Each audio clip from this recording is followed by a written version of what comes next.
Let us move on to explain or establish the three laws of Kepler. First of all, we draw this, that if we have a planet moving from P to P prime in time delta t around this path, we assume that the planet P moves from r theta to r plus delta theta in time delta t. We would like to establish that the area of the triangle OPP prime is equal to half of, since this is r plus delta and this is delta theta, this being theta, the angle with the initial line, we have the perpendicular dropped from this point P upon OP prime is nothing but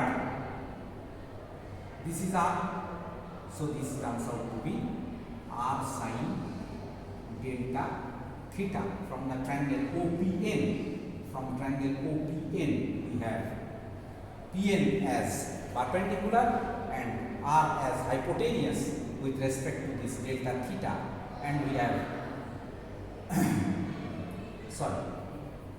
we have PN equal to r sin delta theta, because this is perpendicular by hypotenuse is sin delta theta.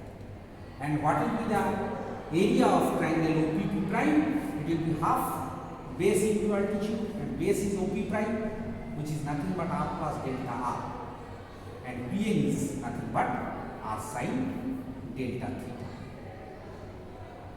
Now just see, if we take the limit as delta t tends to 0, or rather delta theta also tend to 0, the rate of change of this area traversed by this radius vector, that is the delta OPP prime, then we should divide this by delta t.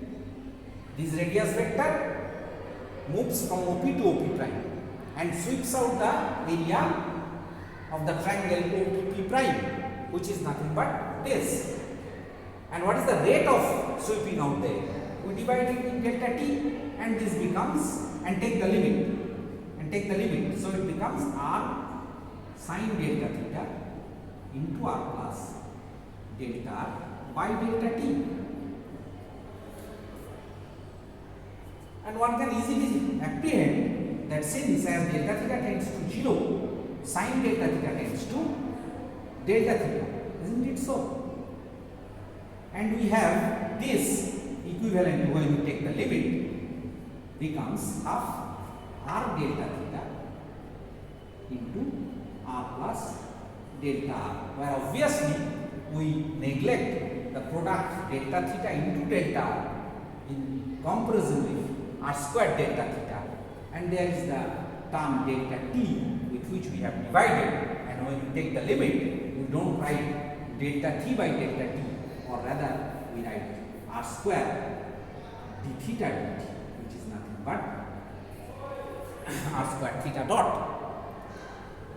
And remember that since this is central force, we have r square theta dot equal to h.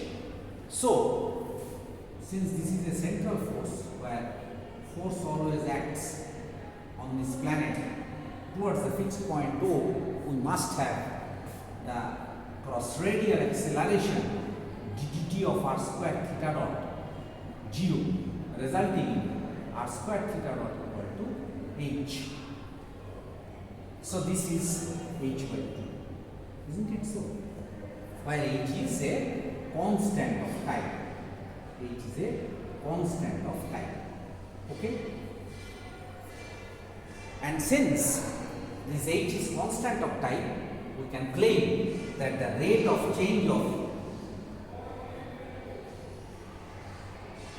sectorial area traversed by the radius vector is constant of time, is h by 2, and that is precisely Kepler's second law.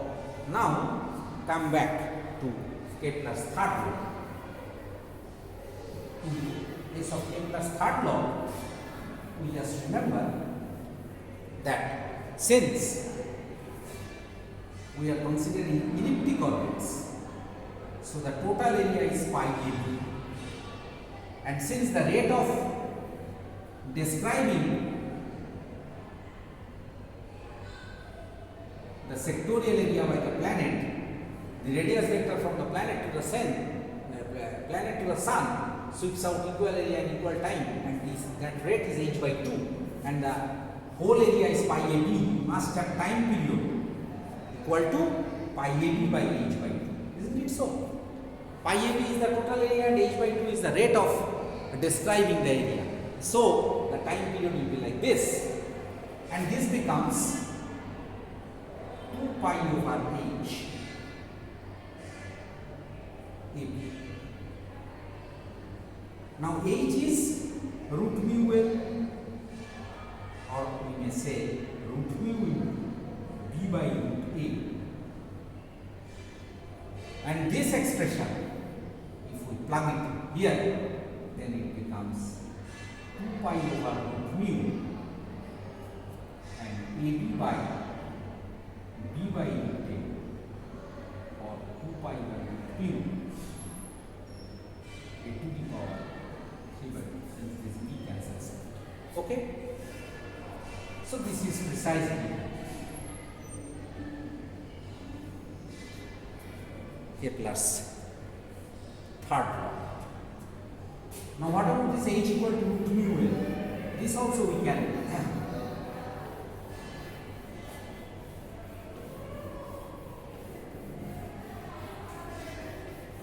derive from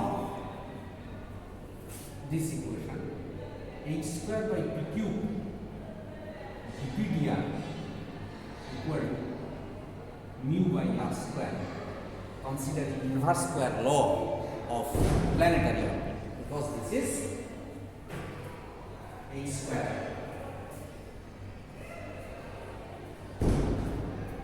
by p cube dp dr is the center force. If we integrate this dp by p cube and we transpose this here, we obviously have minus of h square by 2p square, sorry, 1 upon is equal to minus mu by h square r plus some integration constant. This can be adjusted with the sign and this 2 multiplied here. We have, say, some constant capital A. So let us write it like this: h square by p square equal to 2 mu by r plus some constant. We write this constant as A. This is quite accepted. On integration, I get this.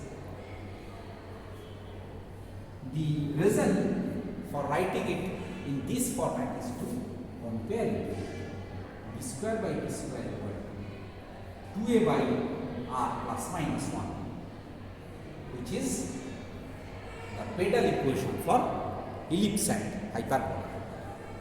This is assumed. I hope that the viewer knows p square equal to ar is the pedal equation for parabola where e is equal to 1, and b square by p square 2a by r plus minus 1 is the equation for ellipse and hyperbola, for which we have e less than 1 and e greater than 1 respectively. So comparing it with this, that is why we have dressed it in this way, gives us h square by b square equal to a by mu equal to plus minus 1 by capital A. This constant capital A is determined from the initial condition of this orbit, where we have r equal to a for initial velocity, v equal to capital V, and some value of p equal to pq, which incidentally gives us the value of the constant of time h as p0v, isn't it so? We know that h equal to pv is the angular momentum or moment of momentum, which is actually preserved or constant of time. So we get the value of h equal to p naught v for n equal to a initially and get the value of a here. So that actually conforms or decides which type of orbit is this. Depending on this initial condition of the value of a, we have ellipse or hyperbola or parabola. If it is 0, we have obviously a equal to b for parabola. Isn't it so? So that's, and from here only we have obviously h square equal to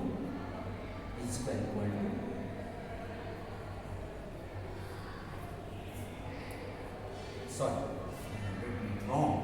Since h square is here, h square will be square will be equal to mu by 2 and h square will be equal to mu well, where or mu b square by mu, where this is semi-lattice rectum. We all know that b square by a is the semi-lattice rectum of ellipse. So that is precisely the relation h equal to mu well or mu b by root a, which we have used in the proof of third law. Okay.